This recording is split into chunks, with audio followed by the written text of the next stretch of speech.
நிழலான ஒரு ஆசரிப்பு கூடாரம். தேவன் அந்த மனுபுத்திரர்கள் அவர்கள் விழுந்த நிலையில், அவர்கள் இருக்கிற நிலையிலே அவர்கள் தம்மை சந்திக்கும்படி அவர்களுக்கு அடையாளமாய் ரத்தம் சிந்துதலையும், ரத்தம் சிந்துதலினால் உண்டாகிற பாவ மன்னிப்பும். இன்றைக்கு அப்படி போதும் என்று சொல்லுகிற ஊழியக்காரர்களும் இல்லை. மோசையை போல போதும் இல்ல, வரட்டும், வேற எதுக்காக பயன்படுத்தலாம் என்று வருகிற பொருட்களை சேர்த்துக் கொள்ளுகிறவர்கள் உண்டு. இந்த ரெண்டு வகையாகவும் இங்க நம்ம பார்க்கிறோம். ஊழியக்காரர்களும் காணிக்கை கொண்டு வருகிற ஜனங்கள். அவர் நம்மை சீர்பொருந்த பண்ணுகிறார், நம்மை அவர் உடைக்கிறார், அவர் நம்மை செதுக்குகிறார். அந்த பலகைகள் செதுக்கப்பட்டது போல தேவாதி தேவன் வாசம் பண்ணுகிற வாசஸ்தலமா பரிசுத்த ஆவியானவர் நம்மை கட்டி எழுப்பி கொண்டிருக்கிறாரா? அவருக்குள் நாம் ஒரு சேர கட்டி எழுப்பப்படுகிறோம் போல. என்று நாம் செய்கிற ஊழியர் நான் கர்த்தருக்கு என்று செய்கிறேன், கர்த்தர் வருவார், ராஜா நம்மை வாசஸ்தலமாய் கொண்டு நம்ம மத்தியிலே அவர் உள்ளாவி வரும்படி நாம் ஒருவரை ஒருவர் கர்த்தருக்குள் நாம் உந்தி தள்ளுகிறோமா? ஒருவரை ஒருவர் கர்த்தருக்குள் பூரணப்படுத்தும்படி நாம் பிரயாசப்படுகிறோமா என்கிற கேள்வி.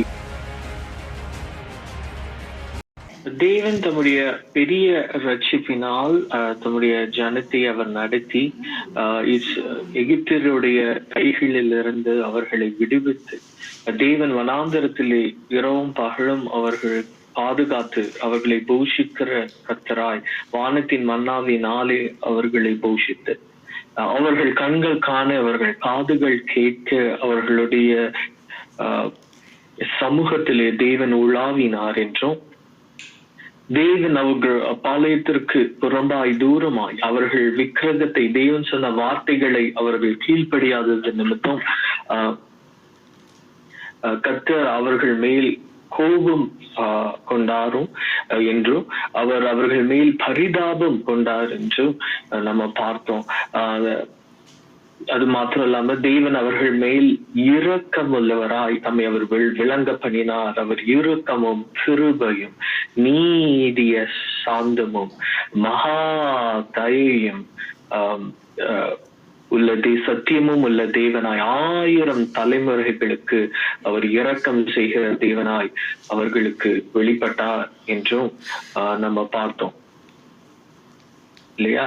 அவர் வெளிப்பட்டு தேவனோ மோசேக்கும் யோசுவாவுக்கும் மிக அருகில் இருந்தார் என்றும், மோசேவின் அருகில் நின்று இரவும் பகலும் 40 நாள் அவரோடு கூட பேசினார் என்றும், கர்த்தரோடு இருந்த மோசேயின் முகம் பிரகாசித்தது என்றும் நம்ம பார்த்தோம். பின்பு தேவனாகிய கர்த்தர் இந்த இஸ்ரவேல் ஜனங்களுடைய மத்தியிலே தமக்கு ஒரு வாசஸ்தலத்தை உண்டு பண்ணும்படி அவர்களுக்கு ஒரு வாய்ப்பு, கிருபை, தயவு அருளப்பட்டது என்றும் பார்த்தோம் இல்லையா? சோ அந்த தயவின்படி மோசே அந்த ஜனங்களை அழைத்து தங்கள் மனப்பூர்வமாய் தேவனிடத்திலே காணிக்கைகளை அவர்கள் சொன்னார் என்றும் நம்ம பார்த்தோம் இல்லையா நேற்று. அது போல கர்த்தர் தெரிந்து கொண்ட அபிஷேகத்திற்குரியவர்களாய் பெசலேலும் அகோலியாவும் தேவனால் விசேஷித்த காரியங்களை செய்யும்படி பரிசுத்த ஆவியானவரினால் நிரப்பும்படி தெரிந்து கொள்ளப்பட்டார்கள் என்றும், கர்த்தரால் ஞான இருதயம் பெற்றவர்களும் இந்த ஆசரிப்பு கூடாரத்தை கட்டும்படி கர்த்தர் அவர்களை தெரிந்து கொண்டிருக்கிறார் என்றும் மோசே சொன்னதை நம்ம போன அதிகாரத்துல பார்த்தோம். இந்த அதிகாரத்துல கர்த்தர் தெரிந்து கொண்டவர்களை கொண்டு அவர் தம்முடைய கிரியைகளை செய்ய தொடங்குகிறார் என்பதை தான் இந்த அதிகாரத்துல முழுவதும் பார்க்கிறோம். இன்னும் சில அதிகாரங்கள் எல்லாம் அவங்க என்னெல்லாம் செய்தாங்க, முன்பு மோசேக்கு தேவன் சொன்னவைகளை எல்லாம் அவர்கள் செய்கிறதை தொகுத்து வழங்கியிருப்பாங்க. அப்போ தேவனே தம்முடைய பரிசுத்த ஆவியானவரினாலே அவர் தாம் தெரிந்து கொண்டவர்களை நிரப்பி அவர்கள் இருதயத்தை அவர் ஏவினார், அவர்கள் இருதயம் எழுப்புதல் அடைந்தது என்பதையும் நம்ம இந்த அதிகாரத்துல பார்க்கிறோம் இல்லையா?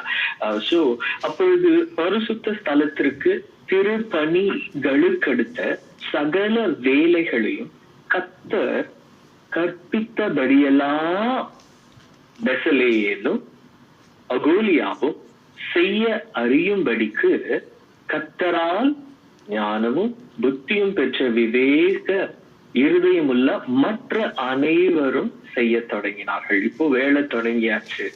தேவன் வாசம் பண்ணக்கூடிய ஆசாரி ஸ்தலம், ஆசரிப்பு கூடாரம் அவர்கள் செய்ய தொடங்குறாங்க. யோசிச்சு பாருங்க, பரலோக தீவு மணி புத்திரர்களின் நடுவே நான் வாசம் பண்ண வருவேன், இவைகளை எல்லாம் நீங்கள் செய்யுங்கள் என்று சொல்லி மனுஷர்கள் தேவன் வாசம் பண்ணும்படி ஒரு வாசஸ்தலத்தை அவர்கள் கட்டி எழுப்ப தொடங்குகிறார்கள்.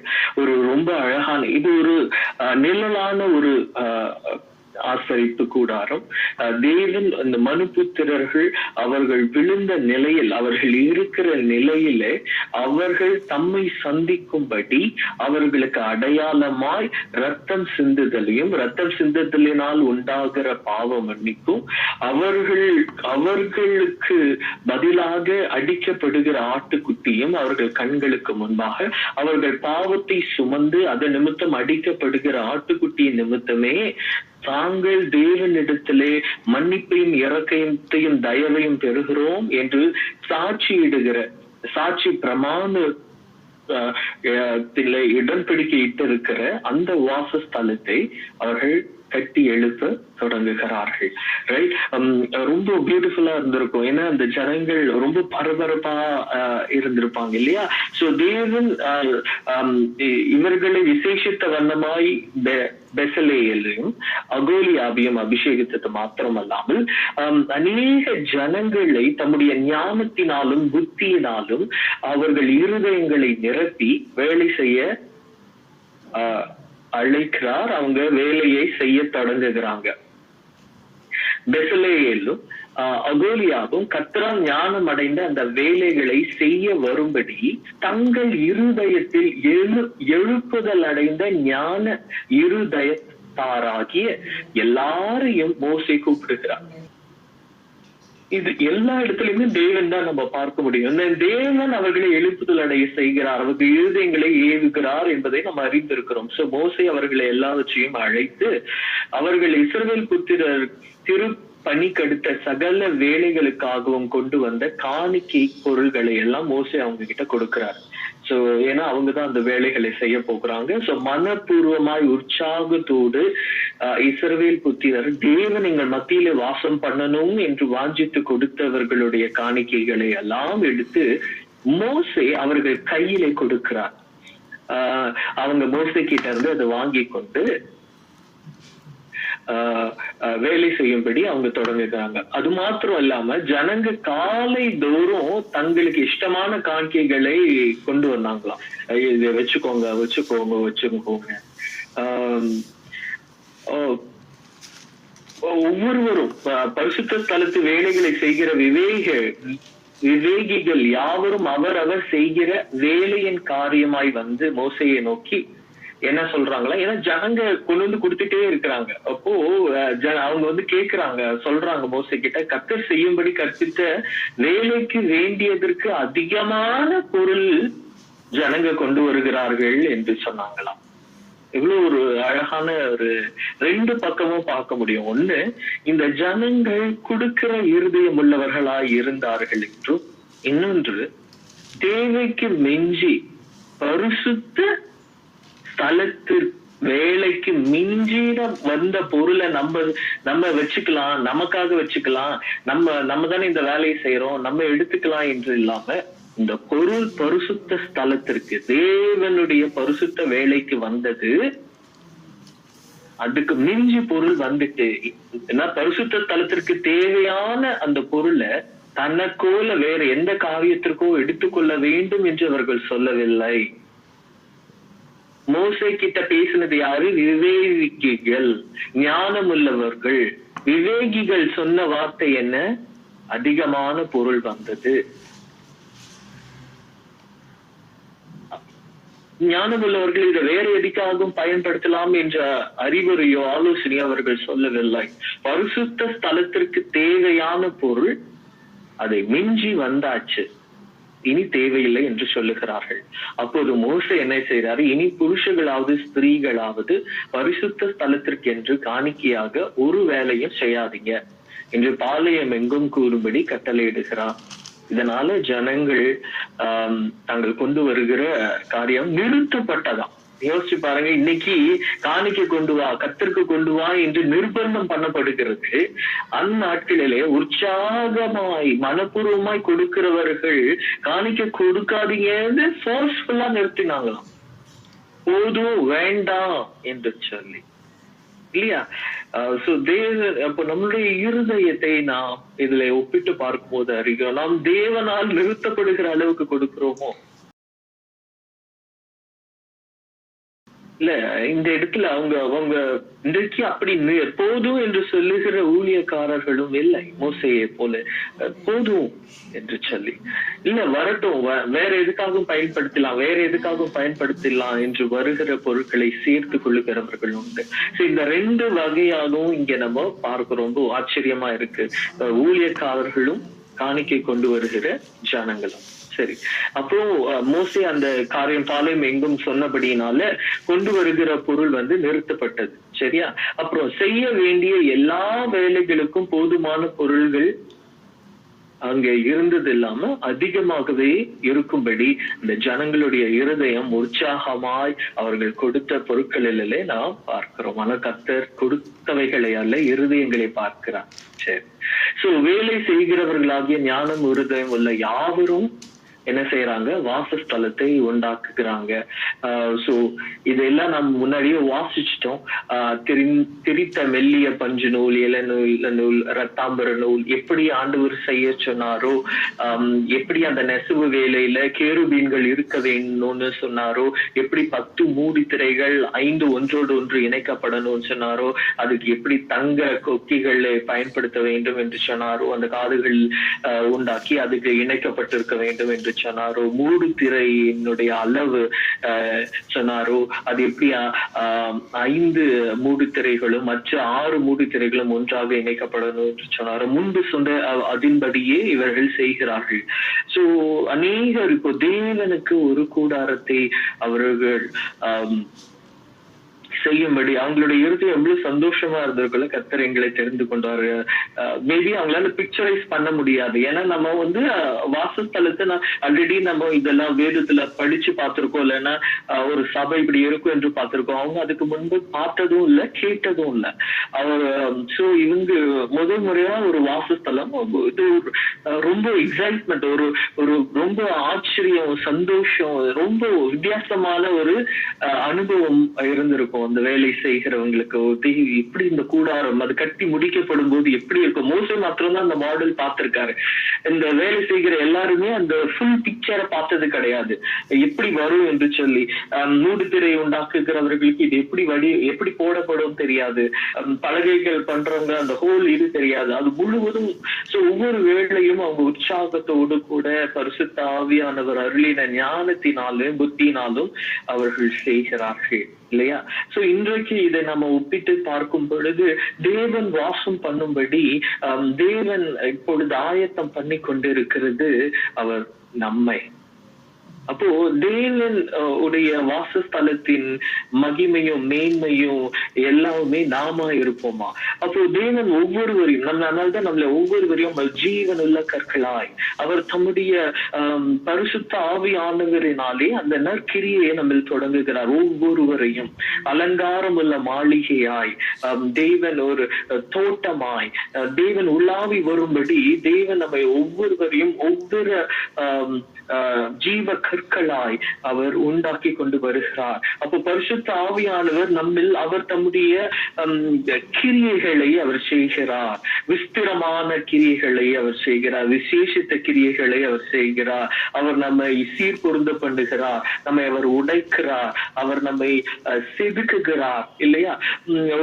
அந்த பலகைகள் செதுக்கப்பட்டது போல அந்த கோமேத கற்கள் பதிக்கப்பட்டது போல நம் தேவனுடைய நாமத்தினால் குறிக்கப்பட்ட ஜீவ கற்களாக இருக்கிறோம். இப்போ தேவன் நம்மை தம்முடைய கரத்துல எடுத்து நம்மை அவர் உருவாக்கி கொண்டிருக்கிறார். எதற்காக? கிறிஸ்துவின் வாசஸ்தலமாய் நாம் இருப்போம் இல்லையா?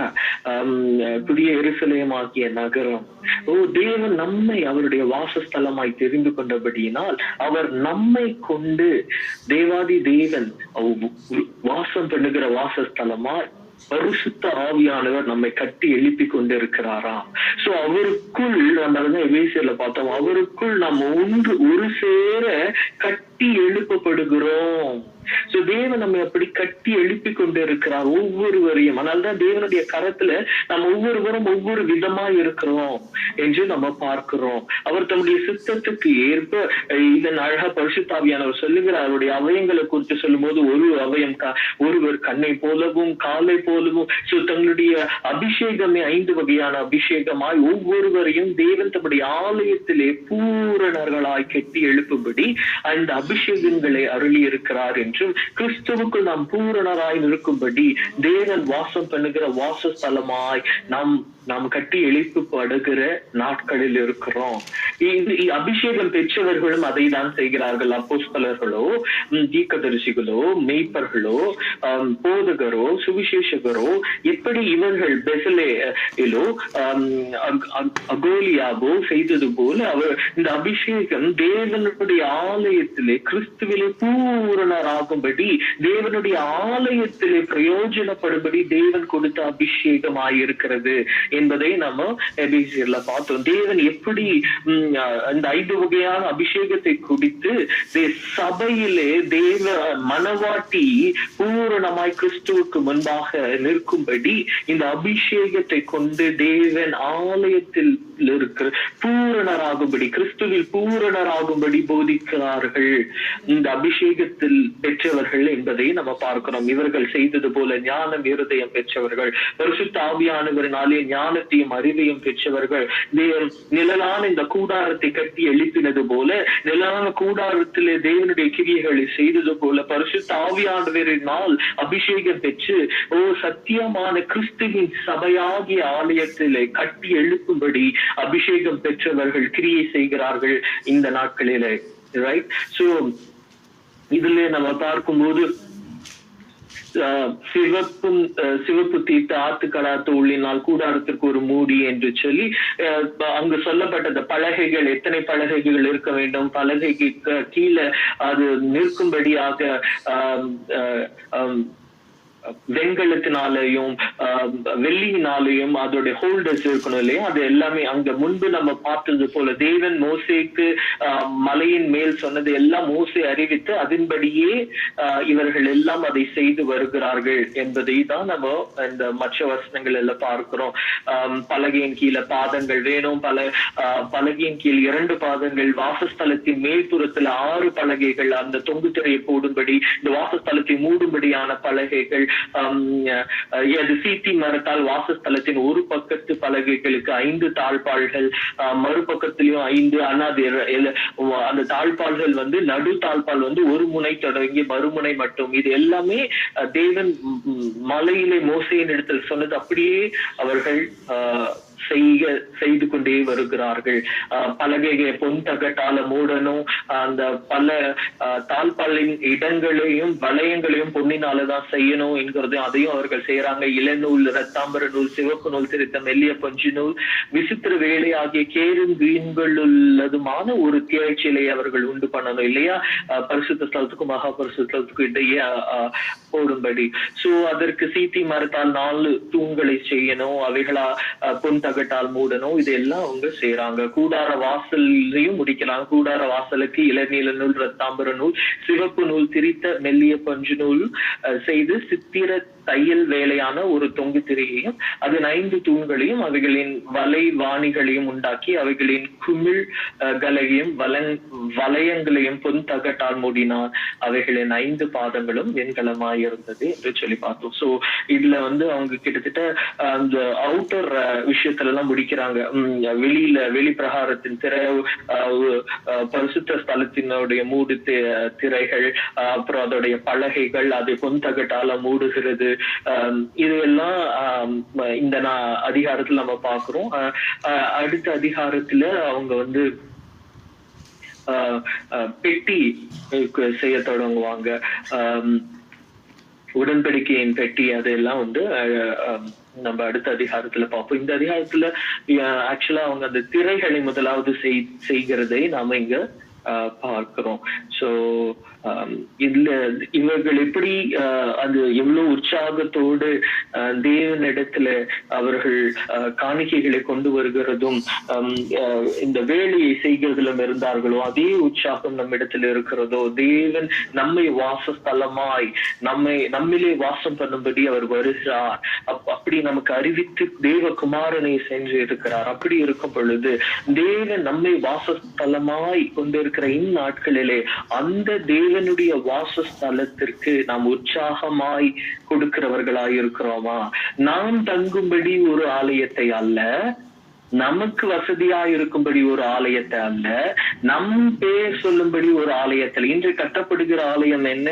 இது எங்க ஆலயம், எங்க ஊர்ல இருக்க ஆலயம், இல்ல நாம போற ஆலயத்துல ஏசி வேணும், நம்ம போற ஆலயத்துல பெரிய பெரிய கார் பார்க்கிங் வசதி, எதற்காக அது கட்டப்படுகிறது? நமக்கென்று ஒன்று கட்டி தந்து வருகிறோம். ஆனா இவர்கள் தேவன் சொன்னதின்படி தேவனுக்காக ஒரு ஆளு, அப்போ தேவன் வாசம் பண்ணும்படி அந்த ஆவிக்குரிய சத்திய வாசஸ்தலமாய் தேவன் மனுபுத்திரராகிய நம்மை தெரிந்து கொண்டார் இல்லையா? அந்த ஊழியத்திற்கு ஆத்துமாக்களுக்காக உற்சாக மனதோடு கொடுக்கிற இருதயம் நம்மிடத்தில் உண்டோ,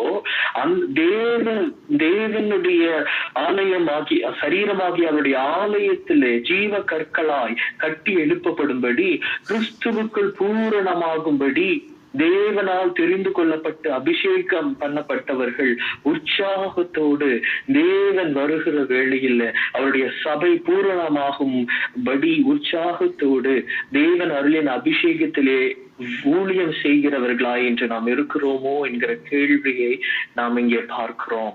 நம்முடைய இருதயம் கொடுத்துதலும் கர்த்தருக்கு ஊழியம் செய்வதிலும் தேவனுக்கான வாசஸ்தலம், தேவன் வாசம் பண்ணும்படி தேவன் தெரிந்து கொண்டார், தேவன் அழைப்பு பெற்றிருக்கிறோம் என்பதை அறிந்தவர்களாய் இருக்கிறோமா? இல்ல நம்ம தமிழ்நாடு இந்தியா இல்ல நம்ம ஊர்ல இதுதான் பெரிய சபை, இல்லைன்னா நம்ம சபையில இந்த வசதி எல்லாம் இருக்கணும் இல்ல என்று நாம் செய்கிறோமா?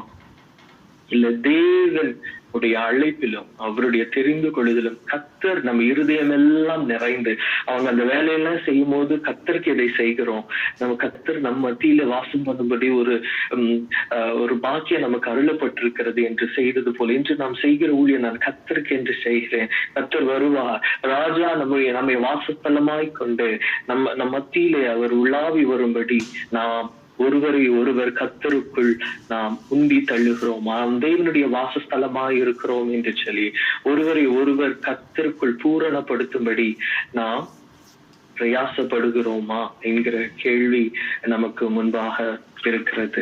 அதுதான் இந்த அதிகாரத்துல நான் பார்த்தேன்.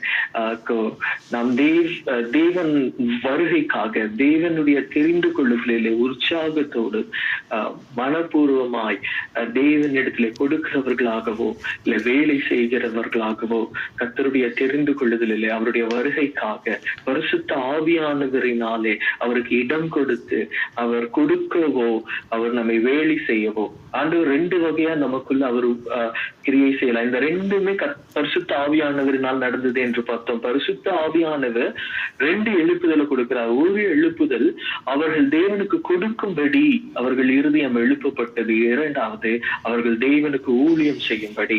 இன்றைக்கும் பரிசுத்த ஆவியானவர் நமக்குள் கடந்து வந்திருக்கிறார். இன்று தேவன் நம் இருதயத்தை எதற்கு எழுப்புதல் அடைய செய்திருக்கிறார்? கொடுப்பதோ இல்லை தேவனுக்கு ஊழியம் செய்வதோ, நம் இருதயம் எழுப்புதல் அடைந்திருக்கிறதோ பரிசுத்த ஆவியானவரினால் தேவனுக்கு ஒத்த கிரியையை செய்யும்படி, தேவன் இருதயத்திற்கு ஏற்ற கிரியை செய்யும்படி தேவனுக்கு கொடுப்பதிலோ இல்ல தேவனுக்கு ஊழியம் செய்வதிலோ நம் இருதயம் கர்த்தருக்கு முன்பாக இருக்கிறது. பரிசுத்த ஆவியானவர் நம் இருதயத்தை எழுப்புதல் அடைய செய்ய அவர் உண்மையுள்ளவராயிருக்கிறார். நாம் கர்த்தருக்கு முன்பாக நிற்கும் பொழுது கர்த்தருடைய தெரிந்து கொள்ளுதலே நாம் எங்க இருக்கிறோம் என்பதை இந்த அதிகாரத்துல நம்ம பார்க்கலாம். கர்த்தர் இந்த வார்த்தைகளை நமக்கு ஆசீர்வதிப்பாராக.